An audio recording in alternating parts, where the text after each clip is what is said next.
Good morning. I'd like to call this voting meeting of the House Aging and Older Adult Services Committee to order.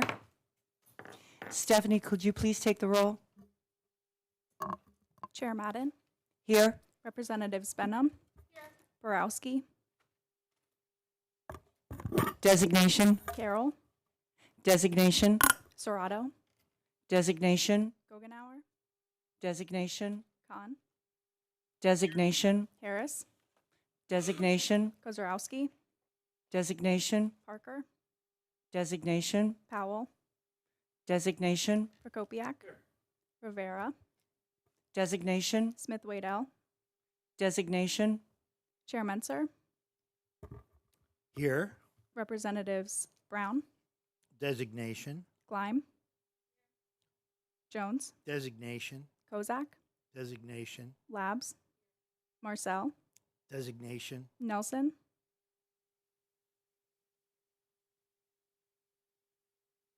Designation. Pugh, Designation. Rosel, Schlegel, Stair. You have a quorum. Thank you, Stephanie. The chair calls up House Bill 1466, printers number 1717. Chuck, would you please explain the bill? House Bill 1416, printers number 1717, offered by Representative Cephas, amends Title VII of Banks and Banking by requiring face-to-face counseling by an approved financial counselor before an applicant can begin a reverse mortgage process. The bill is supported by P4A, AARP, the Department of Aging, the Department of Banking, and the Pennsylvania Housing Finance Agency. There is no known opposition. Thank you, Chuck. The question is, will the committee report the bill? On that question, I would like to invite the prime sponsor of the legislation, Representative Cephas, to say a few words on the bill. Thank you, Chair. Good morning, and thank you, Chair Madden and Chair Menser, and members of the Aging and Older Adult Services Committee for considering House Bill 1466 today, which focuses on reverse mortgages. For the information of the committee, a reverse mortgage is a financial tool available to homeowners, typically age 62 or older, that allows them to convert part of the equity in their home into cash.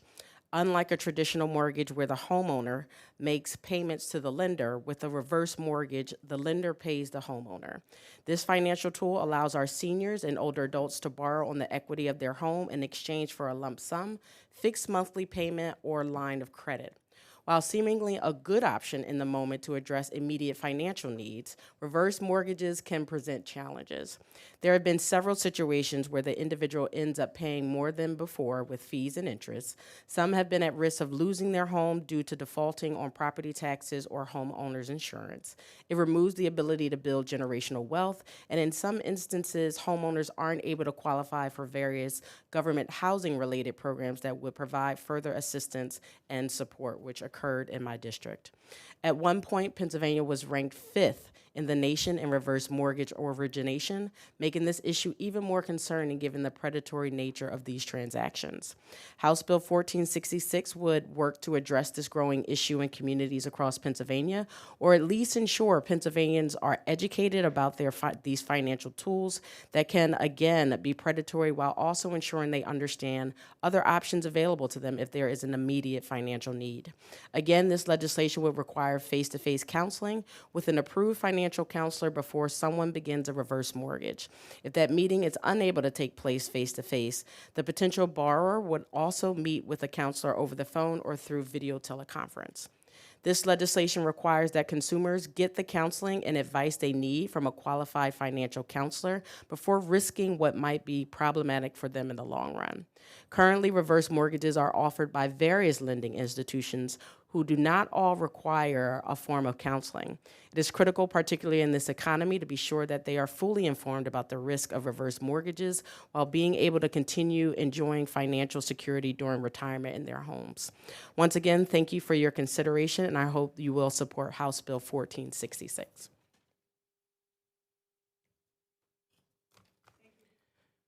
Thank you. Before I begin, I'd like to acknowledge that Representative Nelson and Representative Borowski have joined us. There is one amendment I offer, A1102. Chuck, would you please explain the amendment? Amendment 1102, offered by Chair Madden, makes technical changes and provides a definition for reverse mortgage. This is an agreed-to amendment. Thank you. Will the committee agree to the amendment? On that question, is there any discussion? Rep. Nelson, you have a question? Thank you, Madam Chair. I'll be just a question on the general bill once we pass the amendment. Thank you. Okay. Seeing no further discussion, I'm going to move to a roll call vote on Amendment A11102. A1102, I think I put more than 1 in.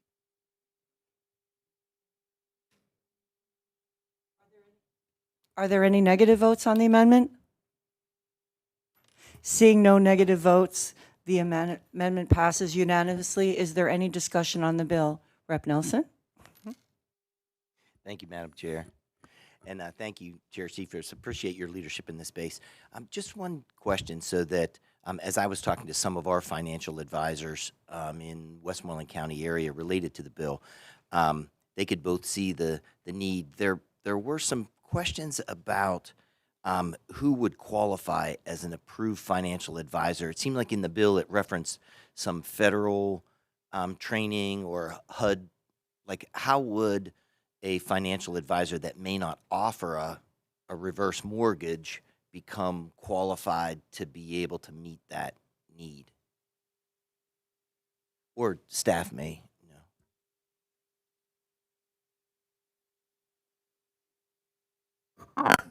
know. Yeah, that's a good question, Representative Nelson. The way I understand it is this actually mirrors the federal law, like you mentioned. So any banking institution under HUD or all the other banks licensed, this would apply to. So, as you understand it, an existing financial advising entity, they would also be able to receive that certification, or would this be specific to bank only? It's the same as the federal, so I believe it is bank only, but yeah. Does that sound? I could be incorrect, but I think it goes beyond banks.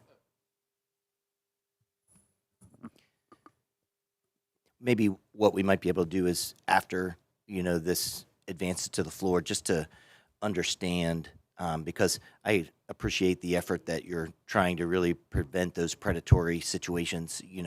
Things can happen really fast, and questions about competency, and so we could maybe follow up to clarify that point of who would be able to be qualified to participate. I would really appreciate that. Thank you. Absolutely.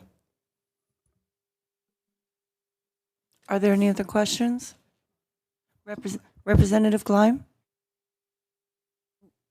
Thank you, Madam Chair. I actually had similar questions as Rep. Nelson this morning. I was going back and forth trying to understand actually why this was in aging and not in finance. So we could clarify the counseling piece of this bill is a little bit confusing. And then also, Rep. Cephas, is there like a timeline that is required? I know this mirrors the federal, but so if I were to go in and want to do a reverse mortgage at a bank, this is a shall in here. They have to give me an option of doing it in person or not in person. And then, like, how long until I can actually get that counseling in order to get the reverse mortgage? So there's no set timeline, but before you can complete the process, you have to get the counseling. So as soon as the bank informs you that you have to get the counseling, it's up to you, but before the transaction is complete, the transaction cannot be completed until you get the counseling. All right, and that is in current law. That's according to the HUD guidelines. But again, there's other institutions that are offering reverse mortgages outside of, the HUD. Okay, so that's why we need the state the state law then? Is that why we Yes, need it? because there are other banking institutions that are offering reverse mortgages, and they're not all held to the idea that they have to do the counseling. Okay, thank you very much. Thank you. If I'm reading this correctly, it says that everyone must go to a HUD-approved counseling center. So you're saying that the guidelines are already in the federal law. Well, you're saying that. And the parameters and the structure has been developed by the federal government under the Housing and Urban Development. And so the people, sort of almost like when we had the subprime mortgage and people were trying to save their homes and they were getting their homes refinanced, everyone had to go through this type of counseling. And so I'm reading your bill and reading the analysis of the bill. To me, it seems clear that who would be authorized to do counseling has already been set, as Chuck said, by HUD. Yes. Okay. I don't know if that clears that up or makes it more complicated. All right. Seeing no further, I'm going to move to a roll call vote on the House Bill 1466 as amended. Steph, you want to take the roll? Chair Madden, Yes. Representatives Benham, Borowski, Carroll,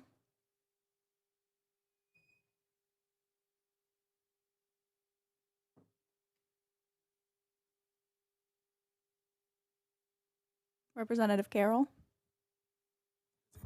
Yes by designation. Serrato, Yes by designation. Gogenauer, Yes by designation. Harris, Yes by designation. Khan, Yes by designation. Kozarowski, Yes by designation. Parker, Yes by designation. Powell, Yes by designation. Prokopiak, Yeah. Oh, sorry. Rivera, Yes by designation. Smith Waddell, Yes by designation. Chair Menser, Yes. Representatives Brown, Yes by designation. Gleim, Jones, Yes by designation. Kozak, Yes by designation. Labs, Marcel, Yes by designation. Nelson, Pugh, Yes by designation. Rosel, Schlegel, Stair. The bill is reported as amended. Thank you, everyone. Thank you. Congratulations.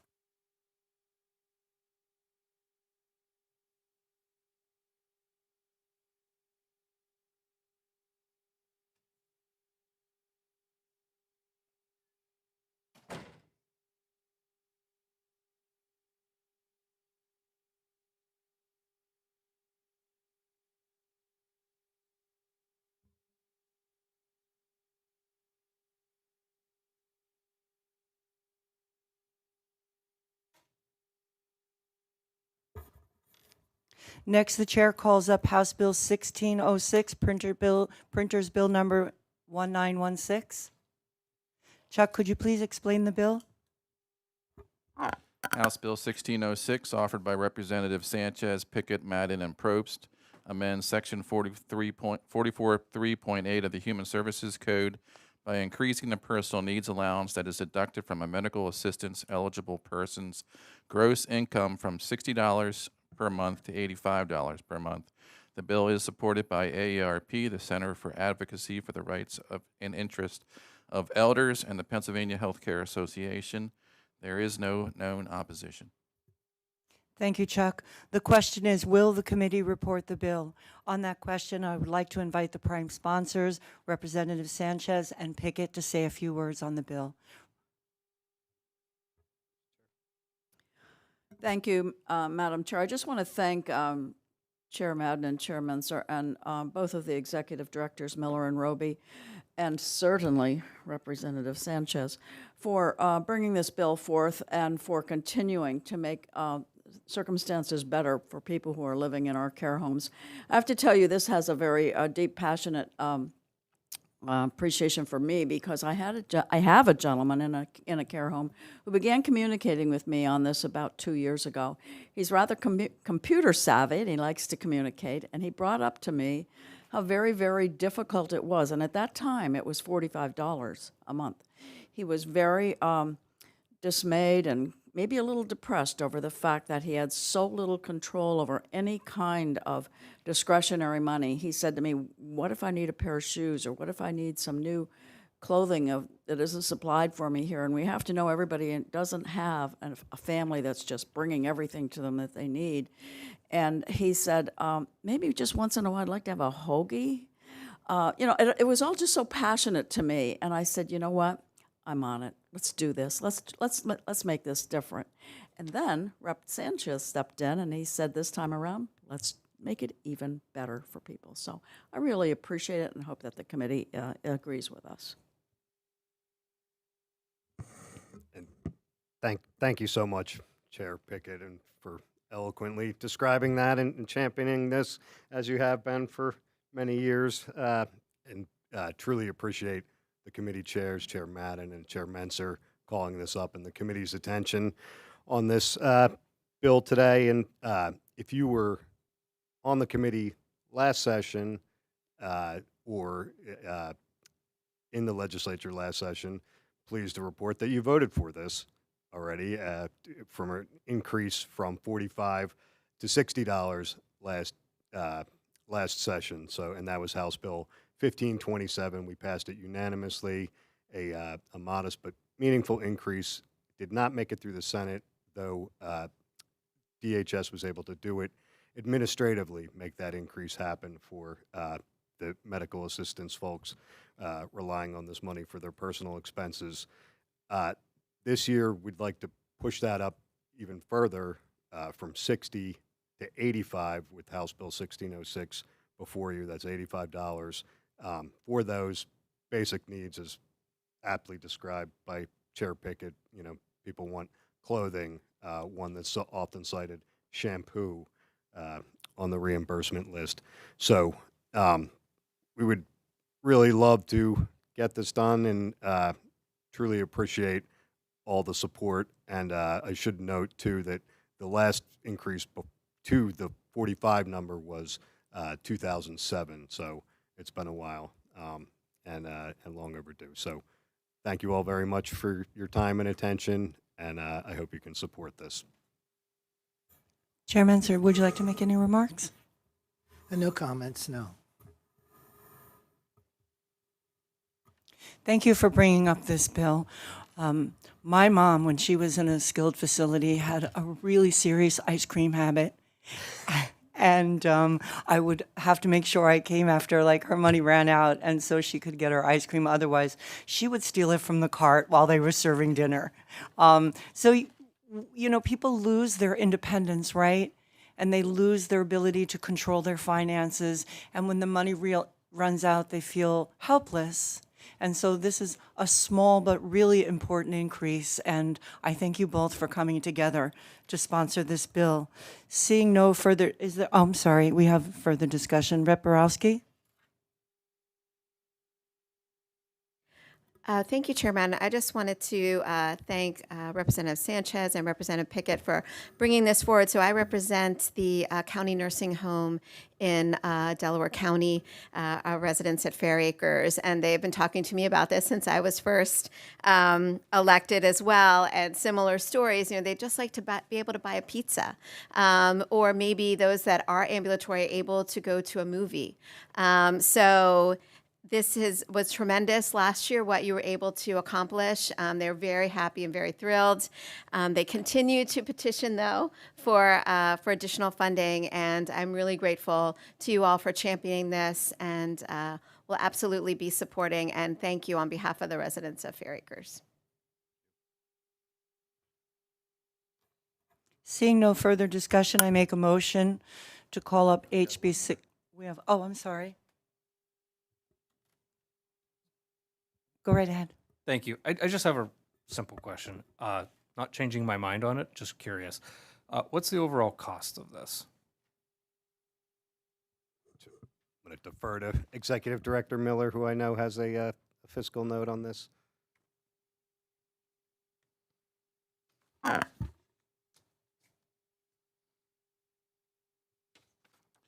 Yeah, thank you for the question.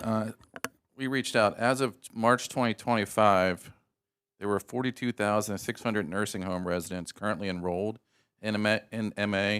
So based on that enrollment and the increase of $25 per month, the cost for January through June 2026 would total about $2.8 million. And for fiscal year 26-27, that will be about $5.5 million in state funds, which is actually less than it was last session when we reported the bill also. Thank you. Thank you. Is there any further discussion? Seeing no further discussion, I make a motion to move HB 1606. Steph, you want to take the roll?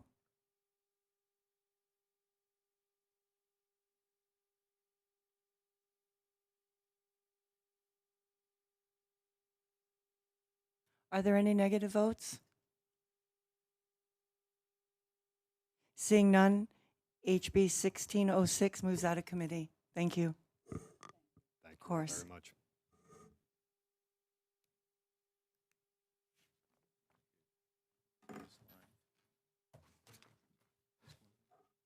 Thank you, everyone. As a reminder, our committee is scheduled to meet again this Thursday, June 26th at 10 a.m. for an informational meeting on the Department of Aging's new PA Care Kit program. If there is no further business, this meeting is adjourned. Thank you.